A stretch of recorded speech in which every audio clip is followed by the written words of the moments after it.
Think about ancient Greece when democracy bloomed, a time when new ideas sparkled like stars.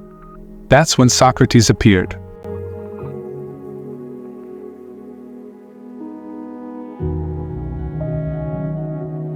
A clever man who asked questions that made people think. Born amid the rise of democracy, Socrates, unlike most Athenians, doubted whether everyday citizens possessed the virtues needed for societal harmony. To him, virtue resided in a wisdom unattainable by the majority.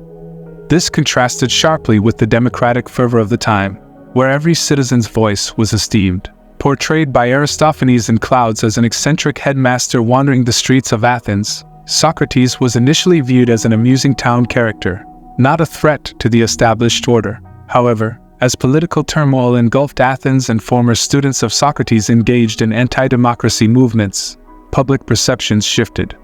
Socrates' reluctance to follow specific orders made him both respected and suspicious. Once celebrated for his eccentricity, Socrates found himself transforming from a beloved oddball into a polarizing figure.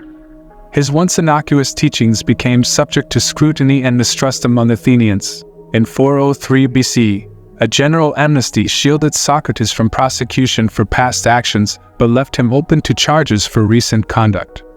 Despite the political unrest in Athens following anti-democratic revolts, Socrates resumed his teachings and gathered young followers once more. This resurgence of his influence, particularly among the youth, became a point of contention for Athens. The legal proceedings against Socrates were set in motion when Meletus, a poet, issued an oral summons to him in the presence of witnesses. The charges brought against Socrates included impiety and corrupting the youth. After listening to both Socrates and Meletus, the magistrate found the lawsuit permissible under Athenian law. This led to scheduling a preliminary hearing, known as the Anachrysis, at the Royal Stoa in central Athens. The trial of Socrates began with formal charges read in the morning, followed by the prosecution's 3-hour argument for guilt by Meletus, Anytus, and Lycon. Anytus, a prominent accuser, potentially resented Socrates for his views on virtue and his relationship with Anytus's son. The accusations against Socrates, impiety versus political crimes, remain a point of historical debate, with differing interpretations by scholars like I.F.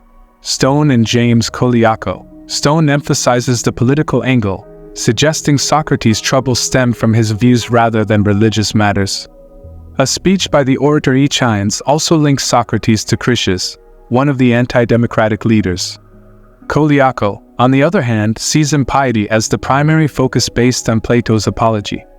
Piety, encompassing reverence for gods and ancestors, held broad significance in Athenian society. During the preliminary hearing, Meletus presented the written charges against Socrates, accusing him of not recognizing the gods acknowledged by the state and introducing new divinities, as well as corrupting the youth.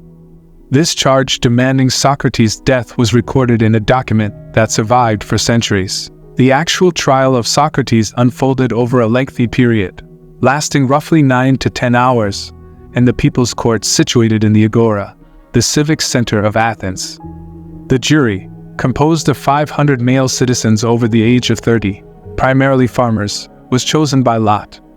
They were seated on wooden benches separated from the spectators, which included a young Plato, one of Socrates' devoted pupils. The trial became a critical moment in history, marking the clash between Socrates' philosophical teachings and the political and religious values held by Athenian society.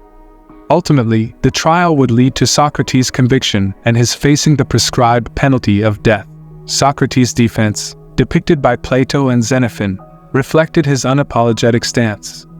He refuted the charge of atheism by challenging Meletus's inconsistency. Socrates presented himself as a hero, highlighting his service and dedication to guiding Athenians toward ethical living. He asserted his commitment to philosophy, even in the face of death. The defense notably lacked a plea for mercy, a departure from the typical strategy in Athenian trials. Socrates did not invoke sympathy through family appeals, choosing instead to emphasize the disgrace of seeking clemency. The jurors, after deliberation, voted 280 to 220 for Socrates' guilt, leading to his conviction. After Socrates was convicted, the trial entered its penalty phase, allowing both accusers and the defendant to propose punishments, which the jurors would choose between. The accusers demanded death for Socrates, anticipating a counter-proposal for exile, but Socrates, audaciously, requested to be rewarded, not punished, asking for free meals in a public hall. This bold request seemed more an intentional provocation than a plea for leniency, indicating his readiness to face death. As the trial concluded, Socrates reflected on his unwillingness to conform to the jury's desires, foreseeing history's judgment on Athens' shameful act, yet expressing no ill will towards his jurors. Led to his cell in Athens jail, Socrates, possibly through Plato's words, expressed acceptance of his fate, declaring the uncertainty of what lay ahead for him and the jurors. In his jail cell, Socrates faced a slow and painful death caused by the gradual paralysis of his nervous system from the hemlock. Scholars perceive his conviction and execution as a deliberate choice by Socrates himself, aiming not to persuade but to challenge and lecture. His trial became a peculiar form of suicide. A close vote suggested his potential acquittal if he had presented a less confrontational defense, grounded in Athenian values of free speech. Yet Socrates remained unwavering in his integrity, prioritizing personal virtue over citizenship, and provoking Athens to choose between freedom and community. Unraveling this mystery is complicated by the surviving accounts of Socrates' defense, penned by his disciples Plato and Xenophon. Historians suspect these accounts, driven by a desire to portray their mentor favorably, might have omitted critical aspects that could have been incriminating for Socrates. However, it's highly probable that the decision to prosecute and convict Socrates was deeply influenced by the tumultuous events in Athens leading up to his trial. While this historical context might not offer definitive answers, it does offer vital hints and context crucial to understanding the circumstances surrounding Socrates' trial and execution. Interestingly, parallels have often been drawn between Socrates and Jesus Christ. Both figures became martyrs, their deaths symbolizing significant moral turning points.